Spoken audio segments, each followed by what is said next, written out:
আসসালামু আলাইকুম। ডেনিস এনকানহা গিনি Bissau African একটি রাষ্ট্র। গিনি বিসাউ এর প্রেসিডেন্ট যিনি মুসলমান প্রেসিডেন্ট উমারো সিসোকো এমবালোর নিরাপত্তা বাহিনীর প্রধান ছিলেন। যে বাহিনীটি সেনাবাহিনীকে প্রেসিডেন্টকে নিরাপত্তা দিত, সেই বাহিনীর প্রধান ছিল ডেনিস এনকানহা, যিনি ইসলাম ধর্মবিশ্বাসী মুসলমান ধর্মবিশ্বাসী রাষ্ট্রপ্রধান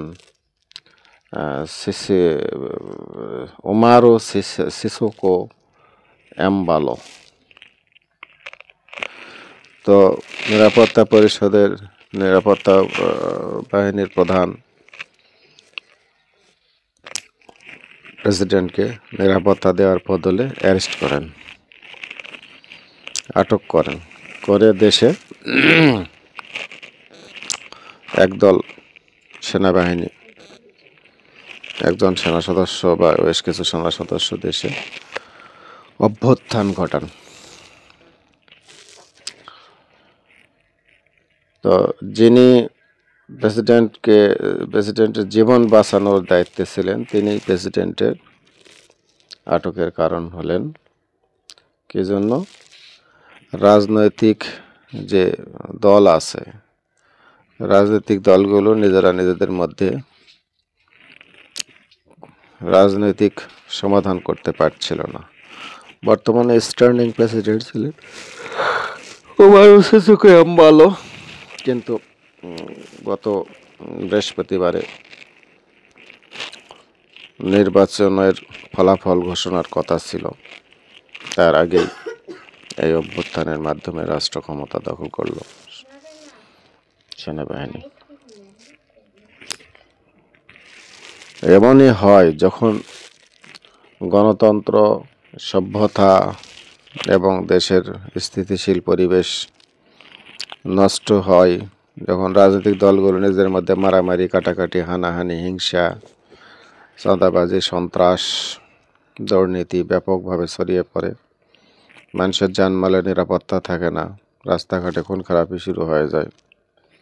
ঠিক সেই মুহূর্তগুলিতে এই অস্ত্রধারী সেনাবাহিনী ক্ষমতায় চলে আসে।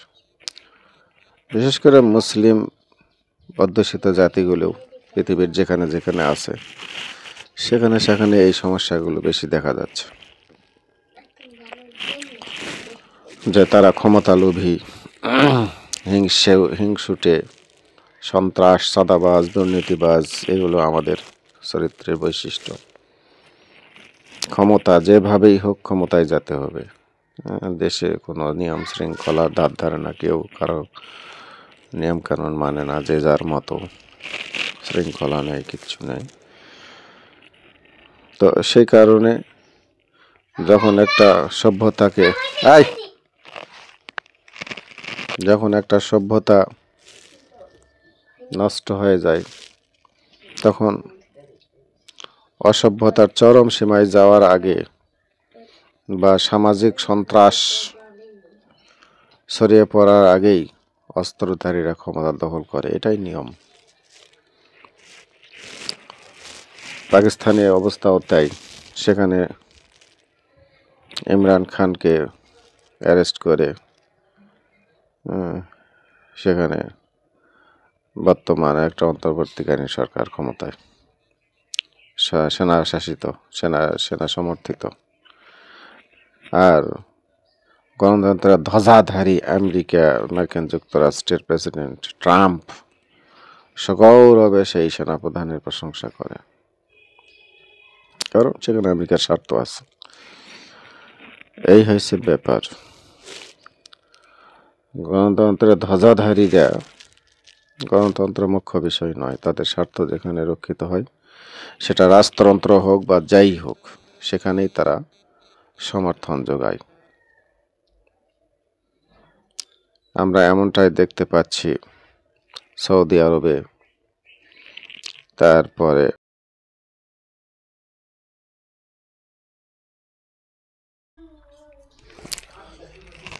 গিনি বিসাউ 15 শতক ধরে 15 শতকের পর থেকে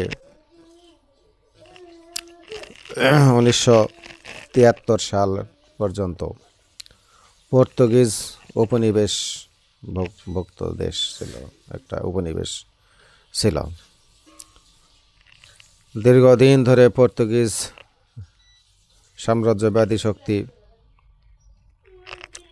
জাতি এই বাণিজ্য ও প্রশাসন তাদের নিয়ন্ত্রণে কবজা করে রেখেছিল।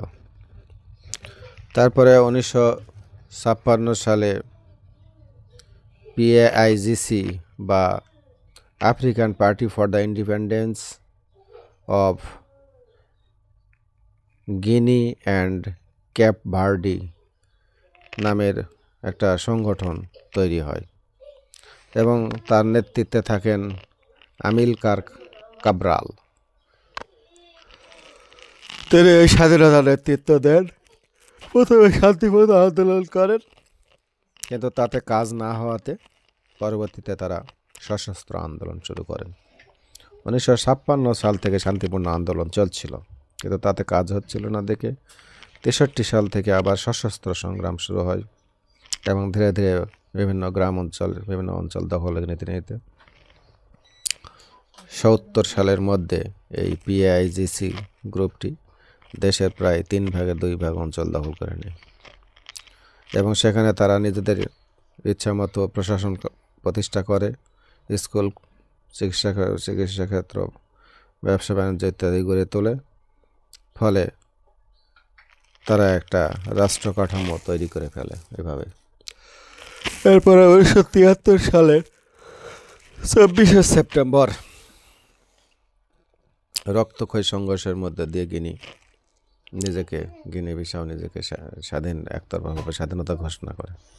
আর তাদের এই ত্যাগ তিতিক্ষার ফলে ঘোষিত স্বাধীনতা বিশ্বজুড়ে স্বীকৃতি পায় এবং 70টা দেশ প্রায় সঙ্গে সঙ্গে তাদেরকে স্বাধীনতা স্বীকৃতি দেয়।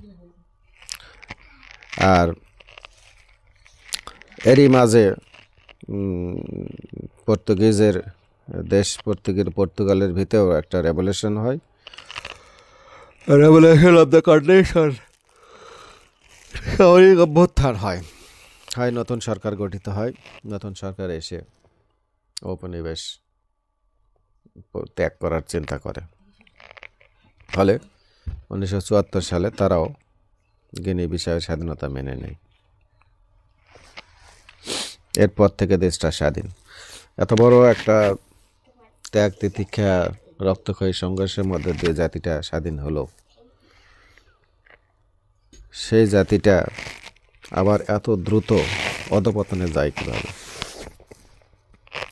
এখানকার প্রায় 50% মানুষ মুসলমান, অর্থাৎ অর্ধেক মানুষ ইসলাম ধর্ম বিশ্বাসী,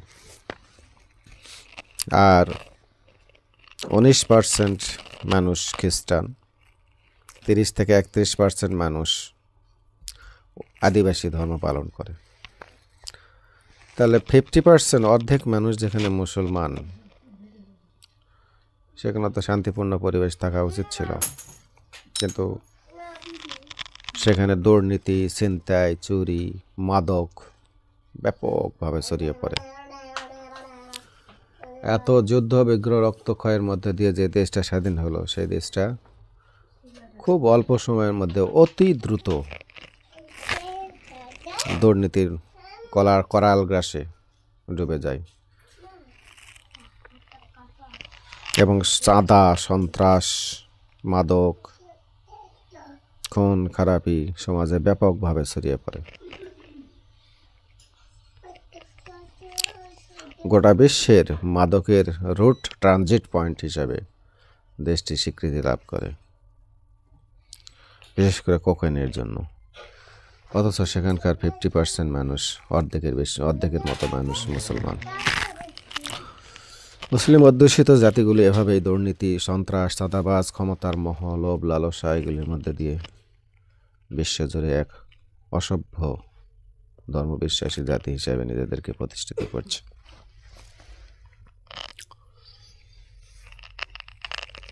দেশটিতে যে পরিবেশ ভালোই ছিল, সেখানে বিভিন্ন ধর্মের মানুষ মিলেমিশেই ছিল, থাকতো।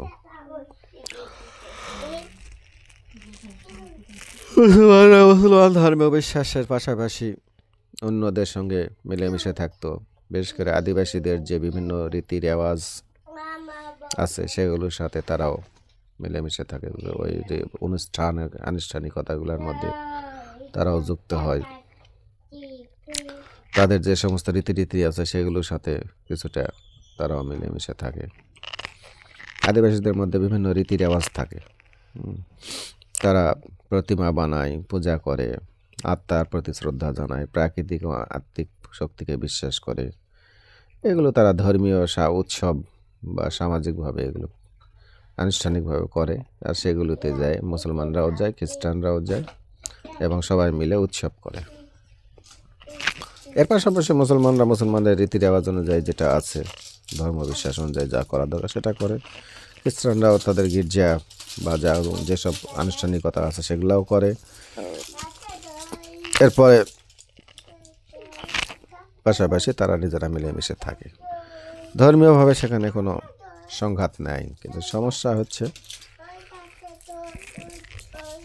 যেখানে 50% মানুষ মুসলমান, সেখানে একটা শান্তিপূর্ণ পরিবেশ বিশ্ব আশা করে, কিন্তু বাস্তবে সেটা দেখা যায় না। আমাদের দেশের মতো গলা ফুলে বলি 90% 95% মানুষ মুসলমান, কিন্তু সন্ত্রাস, চাঁদাবাজ, খুন, ক্ষমতার লোভ আমাদেরকে ভারতের গোলাম বানায়, কখনো আমেরিকার গোলাম বানায়, কখনো চীনের গোলাম বানায়।